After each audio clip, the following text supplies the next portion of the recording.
آیت نمبر 55 میں اللہ تعالیٰ کچھ وعدہ کر رہا ہے. اللہ تعالیٰ کا وعدہ سچا ہوتا ہے کہ نہیں؟ کس قدر سچا ہوتا ہے؟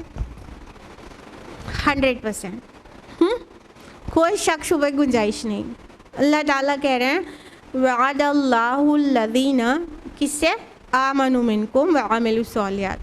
اللہ تعالیٰ کچھ خاص لوگوں سے وعدہ کر رہے ہیں. جو آگے بات کہیں گے اللہ تعالیٰ، اس کا وعدہ ہر خاص و عام سے نہیں ہے، ہر جھوٹے گناہگار سے نہیں ہے، بلکہ جن میں دو موٹی سی چیزیں ہوں بالکل اندر تک پیوست، ان سے ہے وعدہ. اللہ تعالیٰ کہہ رہے ہیں اللہ کا وعدہ ہے تم میں سے ان سے جو لوگ ایمان لائیں اور نیک اعمال کریں.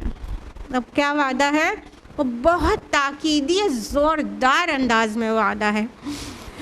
اولاً لَيَسْتَخْلِفَنَّهُمْ فِي الْأَرْضِ، کہ ان کو لازماً ضرور بالضرور زمین میں خلافت عطا کرے گا. لَيَسْتَخْلِفَنَّهُمْ جو ورڈ آ رہا ہے وہ خلافت سے آ رہا ہے.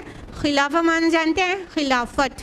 خلافت کیا ہوتا ہے؟ خلافت معنی بتائیے. خلافت مینس کیا ہوتا ہے؟ جانشینی. ٹھیک ہے، ون آف دا میننگس. ٹھیک ہے. ریپرزنٹیشن نا، خلیفہ ریپرزنٹیٹیو کو کہتے ہیں. یہ ایک معنی ہے خلافت کا. اور میں بہت اچھا لگا مولانا مودودی کی 3 ڈفرینٹ میننگس کا خلافت کی، جو کہ قرآن میں ہے تینوں ہی، اور الگ الگ معنی دے رہا ہے الگ الگ مقام پر. تو ایک تو یہ خلافہ معنی جانشینی ہوتی ہے. جانشینی اس معنی میں کہ جس طرح اللہ تعالیٰ نے آدم علیہ السلام کو زمین پہ خلیفہ بنایا، مطلب کہ اللہ تعالیٰ کے دیے ہوئے اختیارات کا حامل ہونا. ٹھیک، تو آدم اور اولاد آدم، اللہ تعالیٰ نے جو ہمیں اختیار دیا ہے ہم سبھی اس کے حامل ہیں.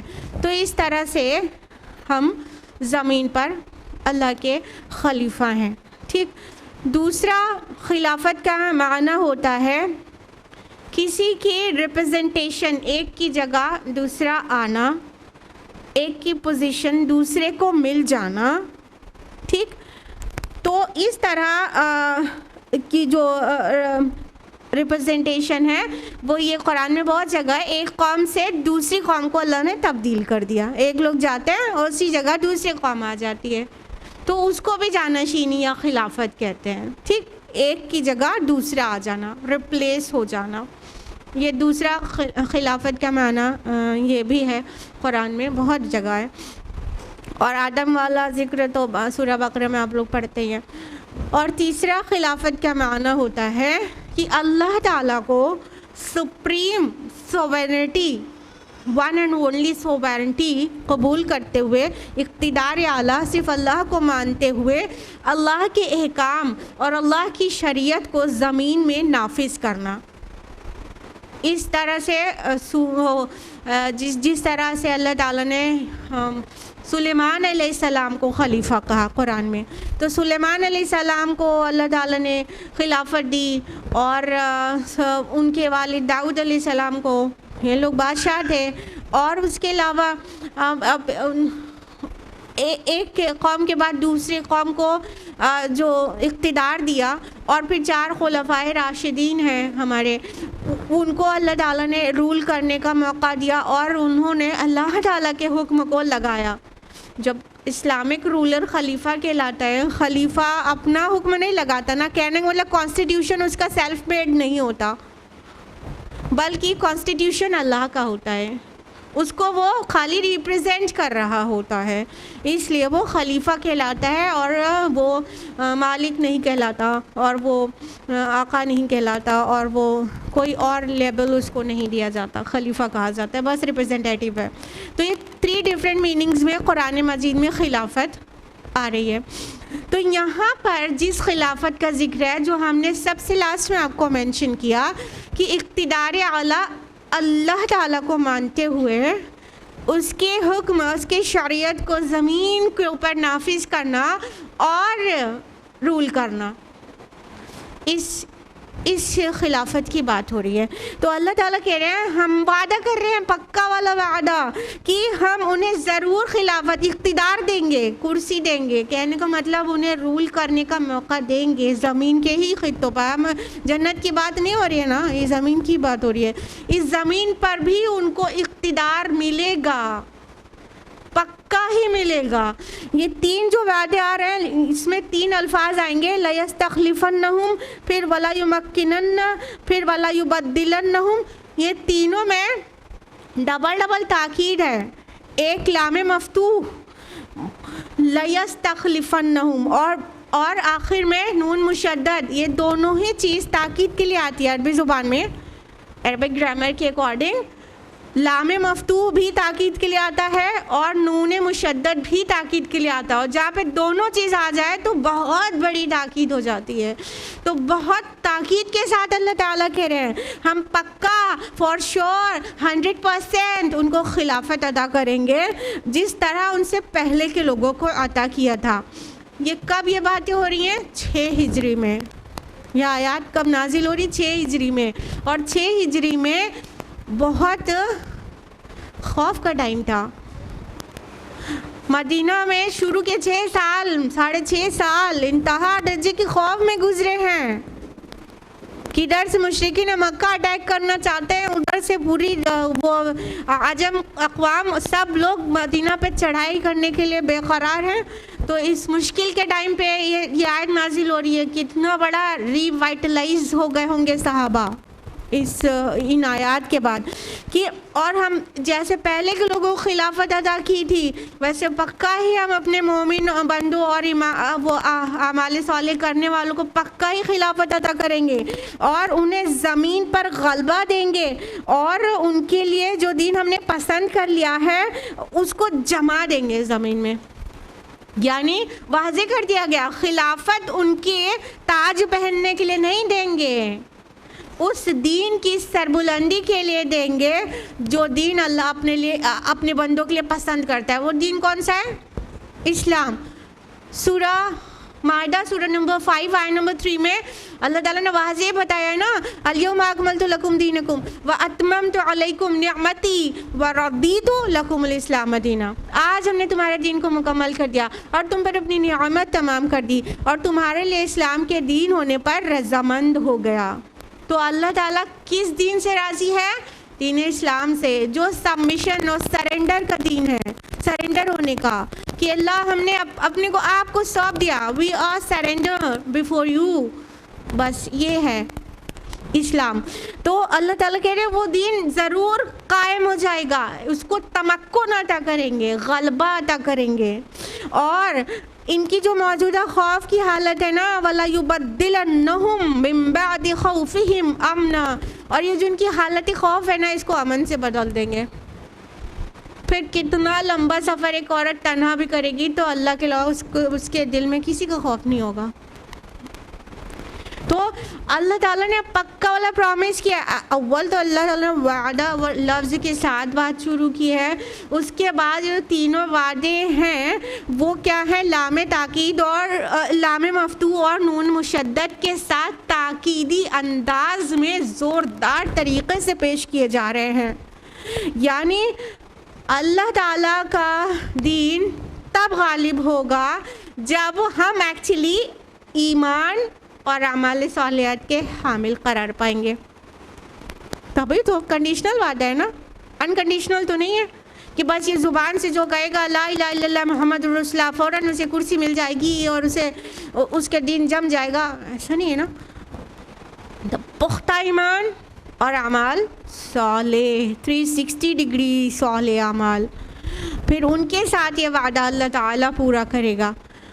اور اگر کوئی اس کو کنفیوز کرتا ہے اس آیت کو کہ مسلمان کو غلبہ ہونا تو وعدہ تھا تو غلبہ تو نہیں ہے, ہر جگہ پوری دنیا میں مغلوب ہو رہے ہیں, تو اس نے غلط سمجھا. وعدہ کنڈیشنل ہے, مطلب کہیں نہ کہیں کمی ہمارے اندر ایگزسٹ کر رہی ہے. ہم اس ایمان اور اعمال صالحات کے حامل قوم نہیں ہیں جن سے یہ وعدہ کیا گیا. اللہ کا وعدہ جھوٹا نہیں ہوتا. اور جنہوں نے یہ کر کے دکھایا نا انہوں نے دیکھا اللہ کے وعدے کو پورا ہوتا ہے. 30 سال تک خلافت اللہ کے رسول کی رسالت کے جیسی قائم رہی. اللہ کے رسول نے پہلے ہی خبر دے دی تھی, ٹھیک ہے. تو ان 30 سالوں میں کس نے رول کیا؟ 4 خلفاء نے, ان کو خلفائے راشدین کہتے ہیں نا. تو یہ رشد و ہدایت والے خلیفہ ساری دنیا, عرب اور عجم سب ڈرتے تھے, اسے رعب کھاتے تھے, ان کے عدل سے, ان کے نظام سے رعب کھاتے تھے. اللہ نے دی تھی وہ عزت, دین قائم ہو گیا تھا. رسول صلی اللہ علیہ وسلم کے ٹائم پر پورے سارے کے سارے عرب کے صوبوں میں ہو گیا تھا, اور پھر باقی عمر رضی اللہ عنہ کی خلافت تک پتہ نہیں نون ورلڈ کے اکثر حصے پہ اسلام غالب ہو چکا تھا. اللہ نے جما دیا تھا قدم, دین کو غالب کر دیا تھا, کیونکہ وہ کتاب اللہ کے حامل تھے, ایمان ان کے دل میں تھا, اور اعمال جو ہے ان کے عین قرآن کے مطابق تھے. اور وہ یہ 6 سال اتنے خوف میں گزر رہے ہیں, اور یہ آیات جب نازل ہو رہی ہے ابھی خوف طاری ہے کہ کون سی قوم کب حملہ کر دے. اور اس وقت خوشخبری سنائی جا رہی ہے اللہ تعالیٰ کی طرف سے کہ امن میں بدل دیں گے. اور پھر 6 ہجری میں یہ آیات نازل ہو رہی ہیں, 7 ہجری میں وہ صلح حدیبیہ ہو جا رہی ہے, اور 7 ہجری میں اس کو فتح مبین قرار دیا جا رہا ہے, اور 7 ہی ہجری میں وہ خیبر فتح ہو گیا, اتنا مال غنیمت ہاتھ لگ گیا, اور 8ویں ہجری میں مکہ فتح ہو گیا. سبحان اللہ. اگلے 2 سال میں ایک دم کایا پلٹ گئی, ہر جگہ امن ہو گیا. اور آخری میں 10 ہجری میں کہا موپنگ اپ آپریشن بھی ہو گیا, نکل جاؤ تم یہاں سے, جو نہیں ماننا ہے جس کو اللہ کو ایک وہ یہاں سے نکل جائے, باقی لوگ جو ہیں وہی اس لائق ہیں کہ یہاں پہ رہیں. لہٰذا ہر جگہ امن قائم ہو گیا. سبحان اللہ. یہ ہے اللہ کا وعدہ پورا ہوتے ہوئے انہوں نے دیکھا جنہوں نے اس شرط کو پورا کیا. ہم اس شرط کو پورا کرنے والے نہیں ہیں, لہٰذا ہم مغلوب ہیں. ہمیں اپنے اندر جھانکنا ہوگا, ٹٹولیں, ورنہ تو اللہ کا دین غالب ہونے کے لیے آیا تھا. اللہ تعالیٰ نے اس کی خوشخبری قرآن حکیم میں 3 مقامات پر سنائی ہے. سورہ توبہ سورہ نمبر 9 آیت نمبر 33, سورہ فتح سورہ نمبر 48 آیت نمبر 28, سورہ صف سورہ نمبر 61 آیت نمبر 9. هو الذی ارسل رسولہ بالہدی ودین الحق لیظہرہ علی الدین کلہ. وہ اللہ ہی ہے جس نے اپنے رسول کو ہدایت اور دین حق دے کر بھیجا تاکہ اسے دنیا کے سارے ادیان پر غالب کر دے. اللہ تعالیٰ نے وعدہ کیا ہے کہ اللہ کے رسول جو دین لے کر آئے ہیں نا, ہدایت اور دین حق جو لے کر آئے ہیں, وہ دنیا کے سارے ادیان پر غالب ہو جائے گا. تو خالی عرب میں ہی تو ہوا تھا جب رسول صلی اللہ علیہ وسلم بنفس نفیس موجود تھے. شاہ ولی اللہ دہلوی رحمہ اللہ فرماتے ہیں کہ اس آیت کا جو اصل وہ ظہور ہے وہ تب ہو جائے گا جب دین پوری دنیا پہ غالب ہو جائے گا. تو اللہ کے رسول پوری دنیا کے لیے آئے نا کہ نہیں آئے؟ آئے نا. کوئی آیت بتائیے ثابت کرنے کے لیے اپنی بات کو. وَمَا أَرْسَلْنَاكَ إِلَّا رَحْمَةً لِلْعَالَمِينَ. سورہ انبیاء سورہ نمبر 21 آیت نمبر 107. وَمَا أَرْسَلْنَاكَ إِلَّا كَافَّةً لِلنَّاسِ بَشِيرًا وَنَذِيرًا. سورہ سبا سورہ نمبر 34 آیت نمبر 28. اللہ کے رسول صلی اللہ علیہ وسلم ساری دنیا کے لیے آئے نا پیغام لے کر, تو ساری دنیا پہ ایک نہ ایک دن یہ دین غالب ہو جائے گا, اور باقی کون بچے گا؟ جو نہیں مانیں گے وہ نہیں مانیں گے, لیکن رول اسلام کرے گا, ان کے گھر کے اندر اسلام داخل ہو جائے گا, شریعت اللہ کی لگے گی. یہ چیز ہونی ہے اور ہو کر رہنی ہے, اللہ کا وعدہ ہے. اور اللہ کے رسول نے کیا خبر سنائی ہے کہ 30 سال کون رہے گا؟ خلافت میرے نہج پہ رہے گی. اور آخر میں لمبی سی حدیثیں سب سے لاسٹ میں آتے ہیں کہ آخر میں قیامت کے قریب جو چیز ہوگی وہ خلافہ علی منہاج النبوہ پھر سے قائم ہوگی. اسی کی خبر ہم آپ کو دے رہے ہیں. جو یہ آیت بتا رہی ہے لازماً اللہ تعالیٰ استخلاف فی الارض عطا کرے گا مسلمانوں کو, جو سچے ایمان والے, پختہ ایمان والے, اور پورا اعمال ان کے صالح ہوں, ان کو عطا کرے گا. آگے فرمایا یعبدوننی لا یشرکون بی شیئا، وہ میری عبادت کریں. اب ان کے ایٹریبیوٹس اللہ تعالیٰ بتا رہے ہیں، وہ میری عبادت کریں گے اور میرے ساتھ کسی کو شریک نہیں کریں گے. اب یہاں پہ کون سی عبادت اور کون سے شرک کی بات ہو رہی ہے؟ موٹے طور پہ تو سب آن دا ہول جو کچھ بھی آپ عبادت اور شرک کو سمجھتی ہیں اس کی بات ہو رہی ہے، لیکن یہاں پر جو کانٹیکسٹ ہے وہ کیا ہے کہ قانون اللہ کا لگ جائے گا. یہ اللہ کا دین نافذ ہوگا تو شریعت تو قرآن کی ہوگی نا، تو یہ والا شرک نہیں کرے گا کوئی. یہ کائنڈ آف شرک ہے نا کہ اللہ کی زمین پر بندوں کے قانون لگے ہوئے ہیں. زمین کا 1 انچ ٹکڑا بھی نہیں ہے پورے ورلڈ میں. دس ٹائم اتنا انفارچونیٹ ٹائم ہے، یہ 1 انچ کا ٹکڑا بھی نہیں ہے زمین پر جہاں 100% اللہ کا قانون نافذ ہو. انا للہ و انا الیہ راجعون. تو یہ بھی ایک کائنڈ آف شرک ہے. جب شریعت اللہ نے نازل کر دی ہے تو ہم غیر اللہ کے قوانین پر مطمئن رہیں اور آرام سے سوئیں، اپنے مسندوں پہ آرام کریں اور اے سی میں سوئیں اور ذرا فکر نہ ہو. تو ایک کائنڈ آف شرک ہے، اجتماعی شرک ہے، اجتماعی کفر ہے. اللہ معاف کرے ہم سب کو اور توفیق دے کہ ہم اس کام کی جہد کریں. تو فرمایا وہ جب دن وہ بندے ہوں گے نا شرک نہیں کریں گے، یہ والی بات بھی مانیں گے کہ اللہ کی زمین ہے، اللہ کا قانون لگا دیں گے. اور اس کے بعد بھی جو کفر کرے گا تو وہی فاسق لوگ ہیں. اب اشارہ کس کی طرف ہے کہ اتنا سب کچھ اوپن ہو جانے کے بعد بھی جو نہیں مانے گا اصل میں وہی فاسق ہے. وہ اس کے اندر خیر کا کوئی پہلو ہی نہیں تھا، کوئی رمق ہی نہیں تھی، تو وہی نہیں مانے گا.